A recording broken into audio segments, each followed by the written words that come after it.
Welcome to sweet stories upcoming రివ్యూలోకి వెళ్ళిపోదాం. ప్రేమ్ చామంతి తన కోసం రోజు గుడికి వచ్చి తను బాగుండాలి అని పూజ చేస్తుందని ఎంతో మురిసిపోతూ ఉంటాడు. ఇంకా అలా చామంతి వ్రతాన్ని ఆచరిస్తూ ఉంటే రోజా ఏమో చామంతి ఎక్కడికో వెళ్ళింది, అసలు అది ఏ గుడికి వెళ్ళింది అని చెప్పి టెంపుల్స్ అన్నీ సర్చ్ చేస్తూ ఉంటుంది. కానీ చామంతి రోజాకి కనిపించకపోవడంతో రోజా వేరే గుడికి వెళ్ళిపోతుంది. ఇంకా అలా చామంతి తన వ్రతాన్ని చేసుకుంటుంటే నన్ను ఇక్కడ చూస్తే మళ్ళీ చామ్ ఇబ్బంది పడుతుంది, నేను ఇక్కడ ఉండకపోవడమే కరెక్ట్ అని చెప్పి హ్యాపీగా అక్కడి నుండి వెళ్ళిపోతాడు ప్రేమ్. చామంతి ఏమో వ్రతం మొత్తం ఆచరించిన తర్వాత, అమ్మా చామంతి, ఇదిగో అమ్మా, ఇది దేవుడి నైవేద్యంగా చేసిన పులిహోర. ఇది ఎంత పవిత్రమైనది అంటే అమ్మవారికి ఇష్టమైన అన్ని పదార్థాలతో కలిపి చేసిన పులిహోర ఇది. కాబట్టి ఇది మీ అత్తగారు ఖచ్చితంగా తినాలమ్మా, అప్పుడే మీ ఇంట్లో ఉన్న దోషం అనేది నివృత్తి అవుతుంది అని అంటారు. సరే, తప్పకుండా తినిపిస్తాను పంతులు గారు అని చెప్పి ఇంకా పులిహోరను తీసుకొని బయలుదేరుతుంది చామంతి. ఇది ఇలా ఉండగా ప్రేమ్ ఎంతో మురిసిపోతూ, చామ్, నువ్వు కనిపించావు కానీ నేను బాగుండాలని ఎన్ని పూజలు చేస్తున్నావు, మళ్ళీ నేను ఒకవేళ నీకు క్లోజ్గా దగ్గరికి వస్తే మాత్రం తప్పించుకొని పారిపోతావు. నీ గురించి నువ్వంతటి నువ్వు బయట పెట్టేంత వరకు నేను కూడా నిన్ను ఇబ్బంది పెట్టాలనుకోవట్లేదు లేచాం అని చెప్పి పాపం ఎంతో అంటే ఎంతో హ్యాపీగా ప్రేమ్ అయితే అనుకుంటాడు. అప్పుడే చామంతి ఆ పులిహోరను తీసుకొచ్చి చంద్రికకి చూపిస్తుంది. అత్త, ఇది దేవుడి గుడిలో చేసిన పులిహోర అత్త, రోజు లా ఎగ్జామ్స్ బాగా రాయాలి అని చెప్పి గుడికి వెళ్తున్నాను. పంతులు గారేమో ఇదిగో ఈ ప్రసాదం ఇచ్చారు, ఇది ఇంట్లో వాళ్ళందరూ తిన్నారనుకో అయ్యగారికి కూడా చాలా మంచిదంటత్త అని అంటుంది. అవునా, ఇంట్లో వాళ్ళందరూ తినాలా అని అంటుంది. అవునత్త అని అంటుంది. సరే, ఇప్పుడే టిఫిన్ చేద్దాం అనుకున్నాను, కానీ నువ్వు పులిహోర తెచ్చావు కదమ్మా, ఈ పులిహోరను అందరికీ వడ్డిస్తాను, ఇవాళ టిఫిన్ ఇదే చేస్తారులే అని చెప్పి ఇంకా అలా వెంటనే ఆ పులిహోరని టిఫిన్గా తీసుకొని వెళ్తుంది చంద్రిక. వెంటనే రమాదేవి ఆ పులిహోరను చూసి ఒక్కసారిగా షాక్ అయిపోతుంది. ఏయ్ చంద్రిక, ఏంటిది అని అడుగుతుంది. అమ్మగారు, పులిహోరండి అని అంటారు. కనపడుతుంది, టిఫిన్కి ఎవరైనా తింటారా? రోజు ఇడ్లీ, పూరి, చపాతి, దోశ ఇలాంటివి కదా చేస్తావు, ఈరోజేంటి కొత్తగా పులిహోర చేసావు అని అడుగుతారు. అది కదమ్మగారు, అంటే రోజు ఒకేలాంటి తిని తిని మీకు కూడా కాస్త బోర్గా ఉంటుంది కదా, అందుకే అనేసరికి.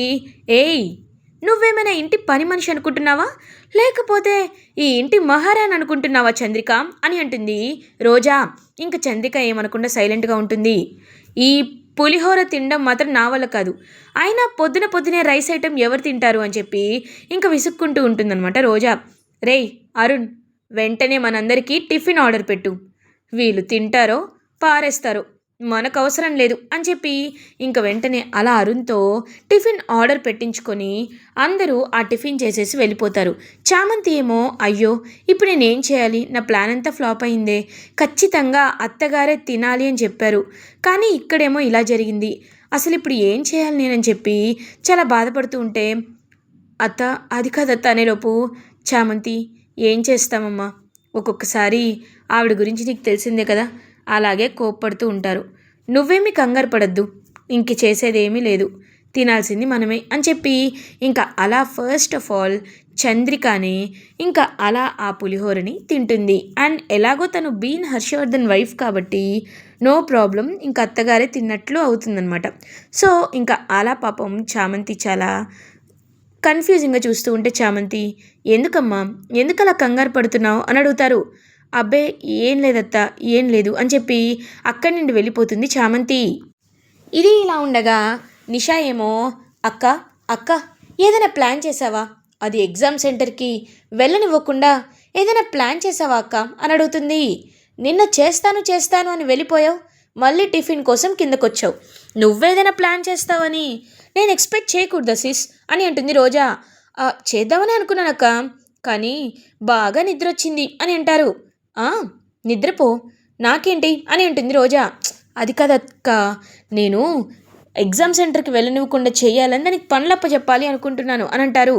ఓ, నీ బ్రెయిన్కి ఇలాంటి ఆలోచన వచ్చిందా, నువ్వెక్కడున్నావు సిస్, పనులప్ప చెప్తే మావయ్య గారు ఊరుకుంటారు అనుకుంటున్నావా, 9 o'clock కల్లా ఎగ్జామ్ ఉంది, తను ఎగ్జామ్కి వెళ్ళాలమ్మా అని మనకే చాలా బాగా బుద్ధి చెప్పి తన్ని ఎగ్జామ్కి పంపిస్తారు. కాబట్టి మనం ఇంట్లోపల ఏమీ చేయలేం, ఇల్లు దాటిన తర్వాతే ఏదైనా చేయాలి. తన్ని అనేసరికి కిడ్నాప్ చేయొచ్చిన అక్క అని అంటుంది. వద్దు, మొన్నే కిడ్నాప్ అయింది కదా, అలా జరిగితే అది బయటపడిపోతుంది. అది కాకుండా ప్రేమ్ తన్ని డ్రాప్ చేస్తున్నాడు, మళ్ళీ కిడ్నాప్ చేస్తే అది మనకే మైనస్ అవుతుంది అని అంటారు. కరెక్టే, మరి ఏం చేద్దాం అని చెప్పి ఆలోచిస్తూ ఉంటే కరెక్ట్గా అప్పుడే ప్యారలల్గా గుణ నిషాకి కాల్ చేస్తాడు. వెంటనే పక్కకు వచ్చేస్తుంది నిషా. హలో, ఏంట్రా ఇప్పుడు కాల్ చేసావు? ఆ చామంతి ఎక్కడ ఎగ్జామ్ రాసి హ్యాపీగా ఉంటుందో అని నేను భయపడుతుంటే నువ్వేమో నా దగ్గరికి వచ్చావేంటి అని అంటుంది. నాకు కొన్ని డీటెయిల్స్ కావాలి, అందుకే వచ్చా అని అంటారు. డీటెయిల్సా? ఏం డీటెయిల్స్ అని అడుగుతారు. అవి నీకు తెలియదు కానీ ఒకసారి రోజా గారికి ఫోన్ ఇవ్వు అని అంటారు. సరే ఇస్తున్నా. అక్క, గుణ మాట్లాడతాడంట అని అంటుంది.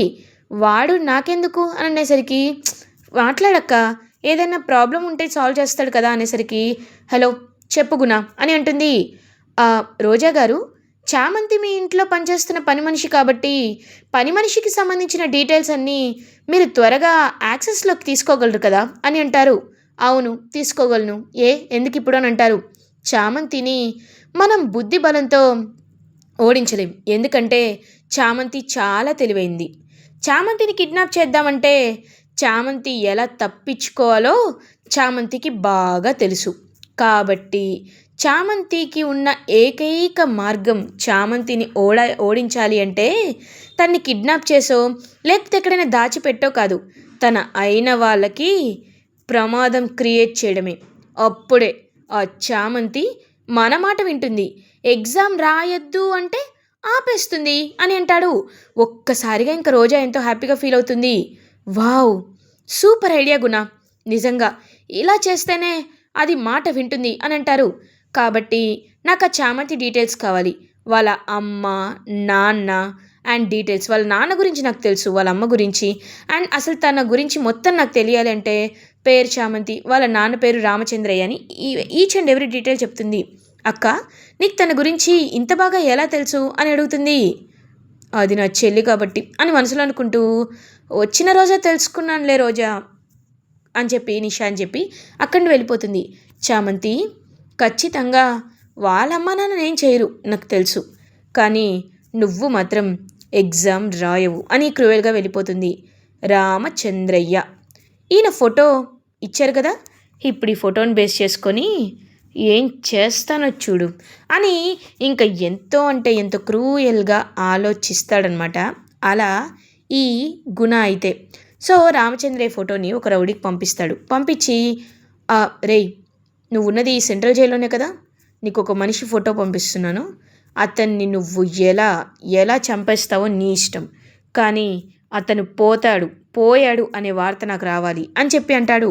తప్పకుండా అన్న అని చెప్పి ఇంకా వెంటనే అలా వాడైతే కత్తి పట్టుకొని రామచంద్రయ్య వైపుగా వెళ్తూ ఉంటాడు. ఇంకా రామచంద్రయ్యని కరెక్ట్గా పొడి చేద్దాం అని వస్తూ ఉంటే ఒక చెయ్యి అడ్డుపడుతుంది. ఆ చెయ్యి ఇంకా ఎవరో కాదు, న్యూ క్యారెక్టర్ అనమాట. ఇంకా అతను అలా వెంటనే కాపాడుతాడు రామచంద్రయ్యని. రామచంద్రయ్య ఏమో ఇంకా అలా బాబు బాబు మీరు మీరు అని అంటారు. రామచంద్రయ్య, నన్ను గుర్తుపట్టావా అని అడుగుతారు. అయ్యో, మీరెందుకు నాకు గుర్తులేరు బాబు, మీరు కొల్హాపూర్ రాజ సంస్థాన రాజు శ్రీ శ్రీ శ్రీ కుమారవర్మ గారికి మీరు బామర్ది అవుతారు కదా. కొల్హాపూర్ రాజ సంస్థానం ఎలా ఉందో మీరు ఏమో వెంకటాపుర రాజ సంస్థానం, మీరు రాజావారి రాణివారికి వియంకులు అవుతారు కదా బాబు, చిత్రావతమ్మ గారి అబ్బాయి కదా బాబు మీరు అని అంటారు. రామచంద్రయ్య, బాగా గుర్తుపెట్టుకున్నావు రామచంద్రయ్య, అవును నేనే, కాకపోతే నువ్వు ఇలాంటి పరిస్థితిలో ఉండాల్సి వచ్చినందుకే చాలా బాధగా ఉంది రామచంద్రయ్య అని అంటారు. అయ్యో చక్రధర్ బాబు, మీరేమీ కంగారు పడకండి, ఇది చిన్న విషయమే, కానీ బాబు మీ అత్తయ్య మామయ్యల్ని నేను చంపలేదు బాబు అని అంటారు. రామచంద్రయ్య, నీ గురించి నాకు తెలుసు, నువ్వు అలాంటి పని చేయవని కూడా నాకు తెలుసు, ఇదంతా కావాలనే కుట్ర చేశారని కూడా నాకు తెలుసు, అందుకే యువరాణి బాధ్యతల్ని ఎవరికి అప్పచెప్పాలో వాళ్ళకే అప్పచెప్పాను అని ఫ్లాష్ బ్యాక్లోకి, అంటే ఈయన ఏంటి అంటే ఆ రోజు మనకి షాడోలా చూపిస్తారు కదా, సుందరమూర్తి అండ్ కావేరి ఇద్దరిని ఎక్కడికైనా వెళ్ళిపోండి అని ఒక ఆయన సజెషన్ ఇస్తాడు. షాడో మాత్రమే కనబడుతుంది. ఆయనే ఈయన యువరాణి వాళ్ళ మేనమామ, కుమారవర్మకి బామ్మర్ది అవుతారు. సో అలా అవును, ఆ బాధ్యతల్ని మీరు అప్పచెప్పారు. ఇప్పుడు తన యువరాణమ్మకి 21 ఏళ్ళు నిండుతాయి కదా బాబు, అంటే మీరు బయటికి రావాల్సిన సమయం కూడా ఆసనమవుతుంది కదా బాబు అని అంటారు. అవును రామచంద్రయ్య, నేను బయటికి రావాల్సిన సమయం, అమ్మతో కలిసి కొంతమంది లెక్కలు తేల్చాల్సిన విషయం చాలా ఉన్నాయి. అవన్నీ తేల్చే ముందు యువరాణి ఎవరు అనే విషయం ప్రకటించడం కూడా ఇక్కడ చాలా పెద్ద విషయం రామచంద్రయ్య. నాకు ఇంకొక కొద్ది రోజుల్లో బెయిల్ వస్తుంది కాబట్టి ఖచ్చితంగా నేను అందరి ముందు పెద్ద నిజాన్ని బయట పెడతాను. కంఠమనేని ఇంటికి అసలైన యువరాణిని తీసుకొని వెళ్తాను అని చెప్పి ఇంకా అలా చాలా అంటే చాలా గట్టిగా ఫిక్స్ అయిపోతారు. హర్షవర్ధన్ ఇంటికి తీసుకువెళ్ళాలని ఆ న్యూ క్యారెక్టర్ చక్రధర్ యువరాణి చామంతి వాళ్ళ మేనమామ. ఇంకా అలా గుణ వేసిన ప్లాన్ అనేది ఫ్లాప్ అవడంతో వెంటనే గుణ రామచంద్రయ్య గారిని వేపించేద్దామంటే ప్లాన్ ఫ్లాప్ అయిపోయింది. ఇప్పుడు ఏం చేయాలో అర్థం కావట్లేదు అని గుణ చాలా ఇరిటేటింగ్గా ఫీల్ అవుతాడు. ఇది ఇలా ఉండగా ఇంకా అలా ఆషాఢ మాసం వచ్చేస్తుంది కదా. సో చామంతి ఏం చేస్తుందంటే ఎగ్జామ్స్ హ్యాపీగా రాసేస్తుంది. ఎగ్జామ్స్ అన్ని రాసిన తర్వాత ఇంకా చెట్టుకి ఉన్న గోరింటాకుని తీసుకుంటుంది చామంతి. చామ్, ఏం చేస్తున్నావు చామ్, ముళ్ళులుంటాయి చామ్ అని అంటారు. బాబు, ఈ ముళ్ళుల గురించి ఆలోచిస్తే గోరింటాకుని ఎవరు కోస్తారు చెప్పండి అని అంటారు. నేనున్నాను కదా చామ్, నేను కోస్తాను అని అంటాడు. వద్దు బాబు, నేనున్నాను కదా, నేను కోసుకుంటానులే అని చెప్పి కోస్తుంది. ఏంటి చామ్, ఏంటిదంతా అని అడుగుతారు. బాబు, ఆషాఢ మాసం కదా, ఆడవాళ్ళు గోరింటాకు పెట్టుకుంటే చాలా మంచిదంట, అందుకే ఈ గోరింటాకుని అందరి కోసం తీసి గ్రైండర్లో వేసి పేస్ట్లా చేస్తాను బాబు అని చెప్పి చామంతి గోరింటాకు చేస్తుంది. ఇంకా పెళ్ళైన వాళ్ళు భార్యకి భర్త పెడితే ఇంకా మంచిది అని చెప్పడంతో అలా ఇంకా చామంతి ఏమో ప్రేమ్ వైపు చూస్తూ ఉంటే ఎవరు చూడకుండా ప్రేమ్ చామంతికైతే అది పెట్టేస్తాడు, గోరింటాకు పెడతాడు. ఇంకా చామంతి చాలా అంటే చాలా హ్యాపీగా ఫీల్ అవుతుంది. అలా ఇంకా అరుణ్ ఏమో రోజాకి అండ్ ఇటువైపు రమాదేవికేమో ఇంకా అలా చూస్తూ ఉంటారు. హర్ష, గోరింటాకు పెట్టాలి నాకు, మర్చిపోతున్నావా అని అంటారు. హర్షవర్ధన్ ఏమో చంద్రిక వైపు చూస్తూ ఉంటారు. ఇదంతా చూసి కాస్త డౌట్ వస్తూ ఉంటుంది రోజాకి. ఏంటి హర్ష, ఏమీ మాట్లాడవే అని అంటారు. నాకు కాస్త ట్యాబ్లెట్ కావాలి, కాబట్టి నేను ఇప్పుడే ఒక అరగంటలో వస్తానని చెప్పి అలా ఇంకా రూమ్లోకి వెళ్ళిపోతారు. రూమ్లోకి వెళ్ళిన వెంటనే ఇంకా చంద్రిక కూడా ఎవ్వరికి తెలియకుండా దొంగతనంగా వెళ్తుంది. ఇంకా వెంటనే చంద్రికను చూస్తుందనమాట రోజా. ఏంటి చంద్రిక, ఇంత దొంగతనంగా వెళ్ళాల్సిన అవసరం ఏంటి, అసలు ఏం జరుగుతుంది అని చెప్పి సీక్రెట్గా గమనిస్తుంది. గమనించేసరికి అక్కడ క్లియర్గా హర్షవర్ధన్ ఫస్ట్ ఆఫ్ ఆల్ చంద్రికకే గోరింటాకుని పెడతారు. గోరింటాకు పెట్టడంతో ఒక్కసారిగా అది చూసి తన కళ్ళతో తన్నే నమ్మలేకపోతూ ఉంటుంది. రోజా అయితే నేను చూస్తుంది నిజమా అబద్ధమా, ఏం జరుగుతుంది ఇక్కడ అని చెప్పి ఇంక చూస్తూ ఉంటే రమాకి పెట్టమన్నప్పుడు నేను నిజంగా పెట్టాలనుకోలేదు రోజా, సారీ చంద్రిక, ఎప్పటికీ అప్పటికి ఇప్పటికీ నా మనసులో భార్య స్థానం అంటే అది నీదే అని హర్షవర్ధన్ చెప్పడంతో ఒక్కసారిగా రోజా అయితే అలా షాక్లో ఉండిపోతుంది. ఇలా ఎపిసోడ్ ఎండ్ అవుతుంది. ఫర్దర్ ఎపిసోడ్ రివ్యూస్ ముందుగా మీకు కావాలి అనుకుంటే స్వీట్ స్టోరీస్ ఛానల్ని సబ్స్క్రైబ్ చేసుకోండి. Thanks for watching.